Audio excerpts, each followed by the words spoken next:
It wasn't pretty. It wasn't really all that gritty either, but it was a win, and a win was all Penn State needed to secure bowl eligibility in Piscataway, New Jersey, late Saturday afternoon against Rutgers, 40-36. That is by far the highest scoring game in the history of this series. It's not something we've come to expect from Penn State Rutgers in the Big Ten era. You usually expect to see a game where Penn State is the more talented team, the better team, but Rutgers, for whatever reason, gives Penn State fits offensively, and you get kind of a slog of an afternoon that Penn State ends up winning underwhelmingly. But today it was a shootout. Penn State's offense kept what it's been doing for the past few games, ran the ball well, put up 40 points, well, 33 points. It got six from the defense. Rutgers offensively, uncharacteristically fantastic. But Penn State, the offense closed out the game. The defense got stops when it needed it. And as a result, Penn State is going bowling. Joe Smeltzer of Nittany Sports Now, joined by Kyle Fatman Golik of Nittany Sports Now. And Kyle, that really was something else. We expected Penn State to win, but I don't think anybody would have expected 76 total points. Yeah, I mean, it was deja vu to 1995 all over again, minus the Joe Pa, Doug Graber end of the game exchange that is now infamous because that was the highest scoring game in the series. They combined for 93 points in that one. But yeah, Joe, this was a game that, being honest with you, as I'm doing the cap throughout the game, at some point when you're a writer, you have to kind of take an angle, and I was thinking Rutgers was going to do it because it just seemingly Rutgers had all the momentum. Yep. Physically they were dominating on the offensive line. Their quarterback Kalia Kamanis, I believe that's how you pronounce his name. I think I got it right finally.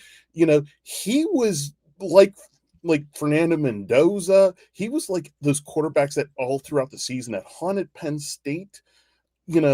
Especially on that throw on that third down to KJ Duff, that might be one of the like Penn State's had a couple of things go against them this Yep. year that's been play of the year.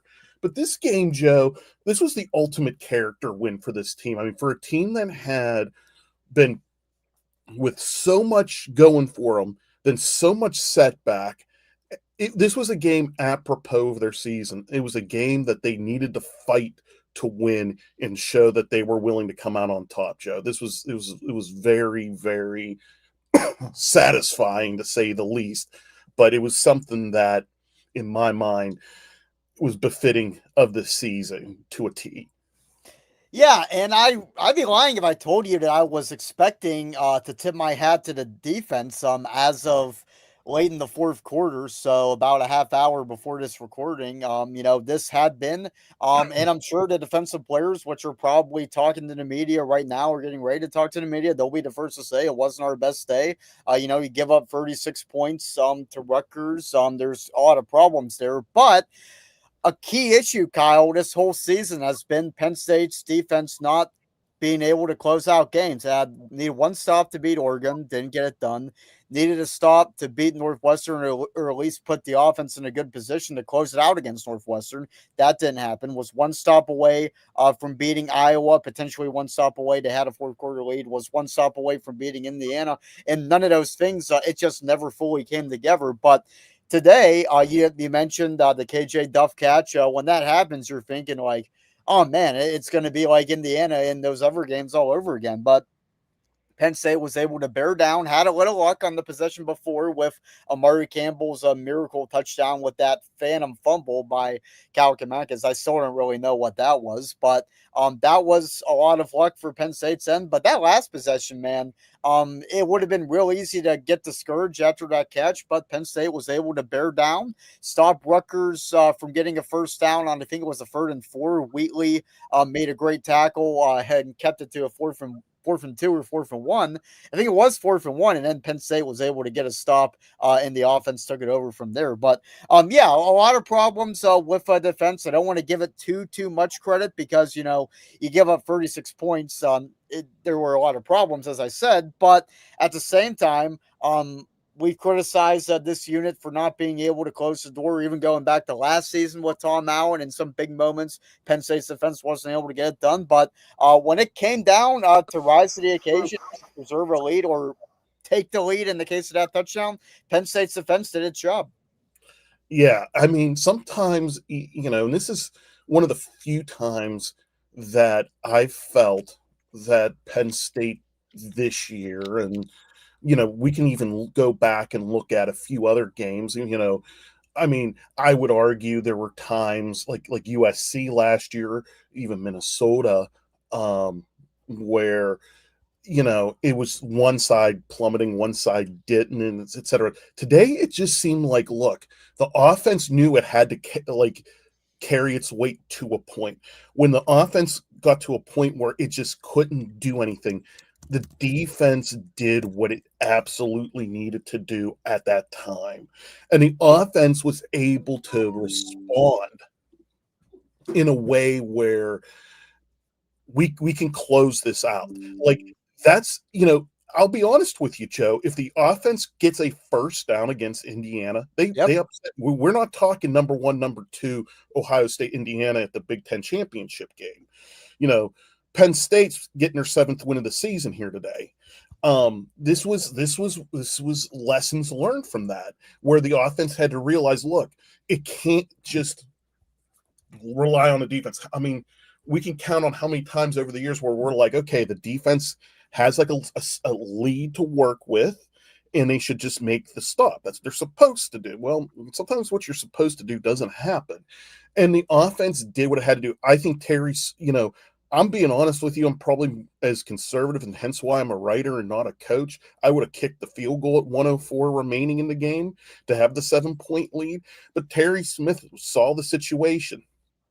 If you miss there, they have no timeouts, and they got to go the full length of the field. And that's why he is in the position that he's in, and I'm sitting and talking with everyone that's watching us right now.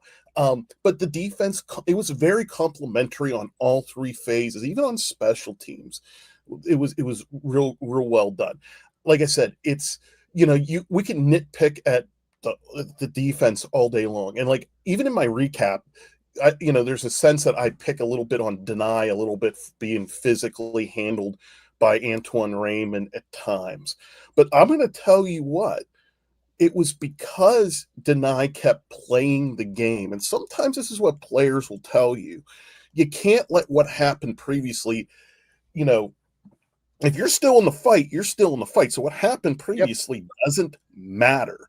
And I think Deny lived up to it. And I think Deny even told me this. And that's probably why I'm bringing it up. It was a fight. And you know what? Think about it. On 2 of the most consequential plays of the game on defensively, Deny Dennis Sutton's very much a part of. The freak fumble, it's Deny Dennis Sutton who scares the living crap out of Kalika Manis, I cannot say his name. Let's save the life of me. But I mean, it sets up Amari Campbell. Remember, Terry Smith talks about how the ball has not bounced the Nittany Lions' way. Right. And that was the cruel fate for Rutgers today. The ball finally bounced Penn State's way. And that's one of the reasons why we get a 13th game and gives us a reason to watch the Bowl show here next Sunday. Yeah, and we got to talk about the running game, too. It was a record-setting day. Well, not really a record for Katron Allen, more of an extension of last week's record when he became Penn State's all-time leading rusher. Early in the game, on a 53-yard run, he became the first back in Penn State history to rush for 4,000 yards. I don't think anybody is matching that again anytime soon with the era of modern college football and the transfer portal and it being increasingly rare for guys to stay at one place for 4 years. But Gatron had the best day of his career statistically. I say statistically because there's so many variables, against a bad run defense. Is 226 yards against Rutgers more impressive than, say, 180 against another team? I don't know. There's a lot of subjectivity there, but statistically, this was Katron Allen's best game. 226 yards, 22 carries, a touchdown, averaging 10.3 yards per carry. And then Nick Singleton only got 9 carries, but he made the most of them. 9.6 yards a carry, 86 yards, and 2 touchdowns, becoming Penn State's all-time leader and in rushing touchdowns and in total touchdowns, breaking Saquon Barkley's record for both. He came in to the day tied. But yeah, we talked about the running game a lot, and especially Katron Allen, we talked about a lot. But for them to close out their regular season career, maybe their whole Penn State career in general, who knows who's going to play in the bowl game, but at least their regular season career by doing what they've done best and dominating, it was wholesome to see that transpire today. Yeah, I mean, Nick was able to get over 100 total scrimmage yards today because you can include his receiving output, which is phenomenal. You touched on Katron. So now that he's atop Penn State's list, you look at the Big Ten Conference rushing list, and here he went from 24th to 18th today. Here were some of the guys that he passed today, Joe, in his 226-yard outing. He passed Ezekiel Elliott, James White, Robert Holcomb, Anthony Thomas, and Rodney Smith. He's right now, and he has also passed Tico Duckett as well. So he's 18th all time. If he does play in a bowl game and he has a typical Katron outing, he could pass Damian Anderson from Northwestern and be 17th all time in Big Ten history. It's kind of where he's going to be. So some pretty big names he passed today as well on the conference rushing list. But, I'm going to go back to Nick for a second. I think Nick played the ultimate complementary football. And I keep saying that a lot today. But he did. He had 109 total scrimmage yards. He had 2 touchdowns.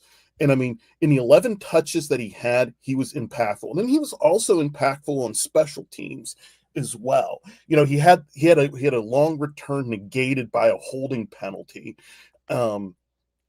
This guy has found a role, and I think it's a role that probably he should have been in all year.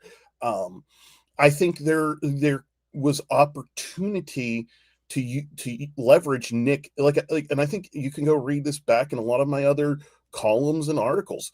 Can we get Nick Singleton in space? Can we get him involved in other aspects? And that's what Terry Smith and Andy Kotelnicki's done. And I think because of how Katron can bruise between the tackles, and then Nick can exploit the edge, and then look on I think both those touchdowns, Joe, I think Nick went through the gap, like the center gaps, which goes to show, hey, when you're focusing on Nick on the outside, that gives him an opportunity to be extremely effective as an inside runner. That's what's given Penn State the advantage, is you can't handle these backs, because I believe, Joe, and I'm doing the math here live on top of my head here, they were responsible for probably, I think, nearly 360 some yards of Penn State's total offense today, because you figure Katron at 238 total and 109, so you figure it's about 350, yeah. Yeah, that's 70% of their offense, because they had just over 500 yards of total offense. So this they had 509. So what does that tell you? That tells you a lot. Like I said, they are invaluable. I think both guys can benefit, and we'll be talking about this for the next few weeks, depending on where they go bowling at. But I think both guys could really use bowl reps to improve their own draft status. And if not, then look, it's valuable reps for young guys. And if there's anything that Penn State might be scratching their head about, is if both those guys do opt out, what do we know about Corey Smith and Tyke Hayes and Quentin Martin? Yeah, that remains to be seen. What's going to happen with the bowl games? But talking about the passing game, Ethan Grugmeyer, he's been efficient, really all through his entire time as Penn State's starting quarterback. He went 11 of 12 last week. One of the most efficient games in Penn State history statistically, in 91% completion percentage. But against Rutgers, 17 of 21, 209 yards, 10 yards per completion, a touchdown pass, didn't turn it over, 1 interception. Wasn't perfect. He did take a sack, but Andrew Rapplier, that 53-yard touchdown really launched Penn State scoring on that 4th and 2. Great play call by Andy Kotelnicki. I think, Grunk kind of keeps doing his thing. He doesn't have to be great, and he's being as good as Penn State needs him to be, and I think better than most people would have expected him to be. And how about the emergence of Andrew Rappleyea as Penn State's top tight end target, and in today's case, it's top receiving target. 4 catches, 75 yards, great blocking too. This was a guy that, going back before the season, everybody was pegging Luke Reynolds as the new Tyler Warren because of his 5-star status. James Franklin was going out of his way to hype up Khalil Dinkins as the most complete tight end in the country, and Rapp kind of got lost in the shuffle. But the past few games, he put on a show blocking wise against Michigan State. He caught his first touchdown pass against Nebraska, and today, statistically, he had his best performance yet. And it's hard to talk too much about these young players because who knows who's going to be back next season. But Rapp has really shown himself to be a damn good tight end, and wherever he plays for the rest of his college career, I think this guy's pro prospects are looking pretty good. Absolutely, and I think I was a year premature because all last season before he got hurt, I was singing the praises of Rapp all over, and it's great to see him do that. It's one of those things. I think Luke is flourishing a little bit I think between Khalil Dinkins, Luke Reynolds, and Rapp, each of them are kind of flourishing in a role that they're now in. Khalil is an amazing blocker. I mean, we heard Nick Dawkins talk about him. Yeah. I mean, the PFF grades bear that out. Luke Reynolds, I think, needs another year of development, and he's flourishing well as a T too. And look, Rapp has ascended to the top receiving tight end. I mean, he is the money player for Grunk. I mean, if there's anything to knock, and again, I'm saying this because the guy was 17 for 21 and very efficient today. If there was anything I wish he would have done right, it was, I think, in the second half, Joe. I think it was in the third quarter. Grunk went for that deep shot off play action there and was, I think, targeting Devontae Ross. And if he would have thrown it in front of him, that's a touchdown. And I think Jake Butt even said it during the telecast. So that's like, if there's any bad mark on Grunk's report card, it's that, and it's that's something that just comes in time as you develop confidence. But he's completed through the year about over 2/3 of his passes. He hasn't been a liability. He's been able to execute play action well. He's able to distribute the ball really well. He's doing exactly what Penn State needs. This is why Katron and Nick are able to have field days, because you can't just load the box, because Grunk is good enough to burn you. Yeah, and we said it, but establishing the deep passing game was absolutely huge. That started really in the second half against Indiana, against Michigan State, hitting Devontae Ross with that deep touchdown pass. And I think the second quarter, that really kind of launched the offense for the rest of the game, because from there, Katron Allen was able to take over and have what was then the most yards he'd ever had in a game with 181. He surpassed that today with 226. But launching the vertical passing game, it took too long to do it. I think Terry Smith would admit that. Andy Kotelnicki probably would admit that. But as the saying goes, better late than never. So we'll close this by talking about Terry Smith. I think today, even though Penn State won, was kind of a bit of a reality check. Last week, not only did Penn State beat Nebraska, it absolutely pummeled Nebraska. And there's no way to notice for sure, Kyle, but I think if that had been, a 27-21 win where Penn State needed a late stop to get it done, I don't know if the higher Terry Smith signs would have been flaunted around the field as they were with a 37-10 win. But with today, I think we came into the Rutgers game understanding that Terry probably wasn't going to be the next head football coach of Penn State. And I think for the case to be strengthened and for the pressure to really stay on Pat Kraft from certain people to promote Terry Smith, Penn State would have needed a statement win, a 38-10, 42-7 type of deal. Didn't really quite happen that way. So as a result, even though Penn State won, I think this did throw a little cold water on the Terry Smith movement. Yeah, and I think I'm on record of saying that the unfortunate side of things is Penn State needs to make a hire sooner rather than later. The regular season is now over. The early national signing period is next week. In a few days. If this was 20 years ago when there was just that single signing period in February, Terry Smith would have another audition for it. He'd have the bowl game. 3-3, he kind of did what most people thought would be best case scenario going into it. Like, right after the Northwestern game and probably that Monday or Tuesday after the press conference, and we're sitting here, I had Penn State going winless. Joe, you had them go splitting because you were very optimistic.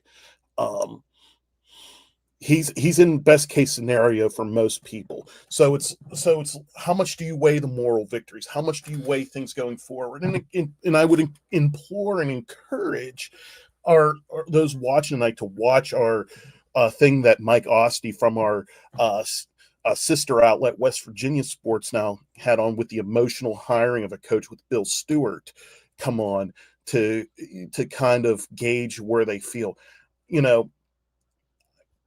I think we're going to see a major domino fall sometime tonight, tomorrow morning on where Lane Kiffin's going, Joe. Who knows at this point? Yeah, I think we know where he's going. We just don't know when it's going to be announced. Correct, and I think I think it's going to happen sooner rather than later. And with other schools starting to name coaches, Penn State, Pat Kraft can, I think, ill afford to go into National Signing Day without a coach. And if he does, what that means is he's telling us there's somebody big out there that's going to make it all better. Okay, that's what we're all hoping for. Yeah. Or, you're really rolling the dice. And I just, like I say, I'll end my long-winded answer like this. I think Terry Smith has done enough of a job to be a finalist for the job. Obviously, we're not there listening to the interviews.